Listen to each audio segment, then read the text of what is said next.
One night, this woman Kate, she's driving down the highway when boom, her car runs out of gas. So she pulls over on the side of the road in this shady part of town and she has no money for gas. She doesn't know what she's gonna do. But then this homeless man sees her. This guy, who we'll call Beardy. So Beardy approaches her, and he doesn't really have much, but he offers her his last $20 so that he can get her some gas and she can get home safely. And then Kate does get home safely, and she tells her boyfriend what happened. Her boyfriend is this guy Mark. So the next day, Kate and Mark go back and they find Beardy and they repay him by bringing him food and some clothing. But then Kate and Mark get this idea, an idea that'll change their lives forever. They go and they set up a GoFundMe campaign for Beardy so that they can set up a trust for him and get him a home. And on this GoFundMe campaign, they tell the story of how Beardy had helped Kate with his last $20. Then the local news picks up the story story starts to go viral, and the GoFundMe campaign blows up. And people love it, and they're moved, and they start donating like crazy. And suddenly Kate and Mark and Beardy, they're all doing interviews. And pretty soon, the GoFundMe campaign that they had started raises $10,000,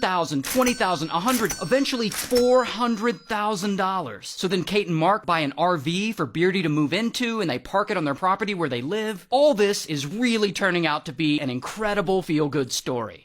Until months go by, and one day a reporter at a local news station gets a tip, and the tip says that Beardy is back living on the streets again. So she goes to interview him, and she's like, "Where's all that money you made from the GoFundMe?" And Beardy's like, "I never really got it." So immediately, several high-profile attorneys in the area, they see this. So they reach out to him to help him figure out what happened to that $400,000 in GoFundMe money. And then he goes on record and says Kate and Mark only gave him about $75,000. And he says the rest of the money Kate and Mark had been using for personal expenses. They bought a new BMW, luxury vacations, handbags, spending it at casinos, and immediately everyone sees this and they're like, yeah, I believe it. Because Kate and Mark had been flaunting some of it on social media. Pictures of them going to Vegas, going to LA, going to the Grand Canyon, taking a helicopter ride. So Beardy and his lawyer file a lawsuit suing Kate and Mark for the rest of his money. So Kate and Mark see this and they immediately go into damage control. They go on a little press tour. They assure everyone like, oh, this is all just a big misunderstanding. Have you spent $1 of that $400,000 on yourselves? No. But then, after he had time to really investigate this, Beardy's lawyer comes out and gives a statement, and he drops a bomb. He says that in his investigation, he found that all the rest of that GoFundMe money is gone.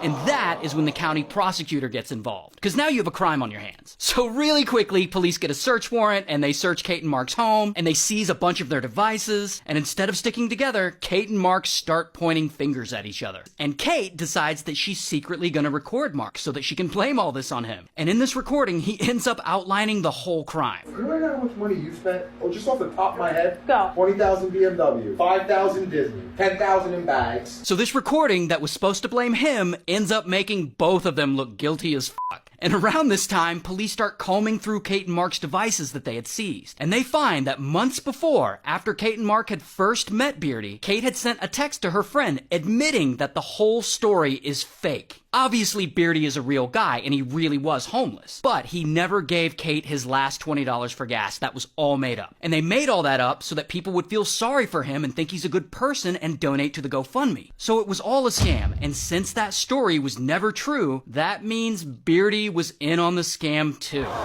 So they arrest all three of them. Here's Kate's mugshot, here's Mark's mugshot, and here's Beardy's mugshot. Kate is sentenced to 3 years in prison, Mark gets 5 years, and Beardy gets 3 years probation, and they all have to pay a bunch of the money back. So, shout out to Philadelphia and New Jersey.